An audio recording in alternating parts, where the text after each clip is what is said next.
നമ്മുടെ ക്ലിനിക്കൽ പ്രാക്ടീസിൽ സ്ത്രീകൾ വരാറുണ്ട്.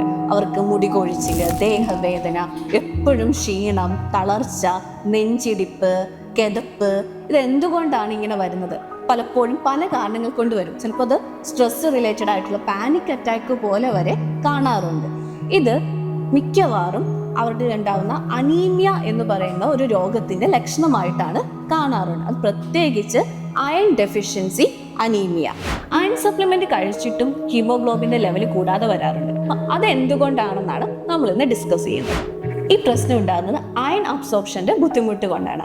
അയൺ അബ്സോർബ് ആകുന്നത് നമ്മുടെ ഇൻഡസ്റ്റൈനാണ്. അപ്പോൾ ഇൻഡസ്റ്റൈനിൽ അഫക്റ്റ് ചെയ്യുന്ന രോഗങ്ങൾ, സീലിയാക് ഡിസീസ്, മാൽ അബ്സോർപ്ഷൻ ഡിസീസുകൾ നമ്മുടെ അയണിനെ അബ്സോർബ് ചെയ്യാൻ ബുദ്ധിമുട്ടുണ്ടാക്കും. അപ്പോൾ നമ്മൾ എന്ത് ചെയ്യണം? ആദ്യം ഗട്ട് ക്ലിയർ ആക്കണം. അതാണ് ആയുർവേദ രീതിയിൽ എപ്പോഴും അനീമിയ ചികിത്സിക്കുമ്പോൾ ആദ്യം ഗട്ടിൻ്റെ അല്ലെങ്കിൽ ഡീടോക്സ് ട്രീറ്റ്മെൻറ്റ് എന്ന് പറയും.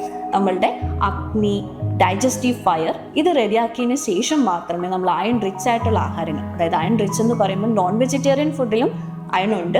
പ്ലാന്റ് ബേസ്ഡ് ആയിട്ടുള്ള ചീര, നട്ട്സ്, ബീൻസ് ഇവയിലൊക്കെ ധാരാളം അയൺ അടങ്ങിയിട്ടുണ്ട്. പക്ഷെ പ്ലാന്റ് ബേസ്ഡ് ആയിട്ടുള്ള ആഹാരങ്ങളിലൂടെ അയൺ അബ്സോർബ് ആകുന്നെങ്കിൽ വൈറ്റമിൻ സിയും കൂടി അതിൻ്റെ കൂടെ നമ്മൾ കഴിക്കേണ്ടതാണ്. ഇങ്ങനെ 2-3 കാര്യങ്ങൾ, അതായത് ആദ്യത്തെ കാര്യം നമ്മൾ ഗട്ട് ക്ലിയർ ചെയ്യണം, രണ്ടാമത് നമ്മൾ കഴിക്കുമ്പോൾ വൈറ്റമിൻ സിയും കൂടെ കഴിക്കണം. ഇനി മൂന്നാമത്തെ കാര്യം എന്ന് പറഞ്ഞാൽ നമ്മൾ കുക്ക് ചെയ്യാൻ വേണ്ടി ഇരുമ്പ് പാത്രങ്ങൾ ഉപയോഗിക്കുകയാണെങ്കിൽ നമുക്ക് ഒരു പരിധി വരെ അയൺ ഡെഫിഷ്യൻസി അനീമിയ മാനേജ് ചെയ്യാൻ സാധിക്കുന്നതാണ്.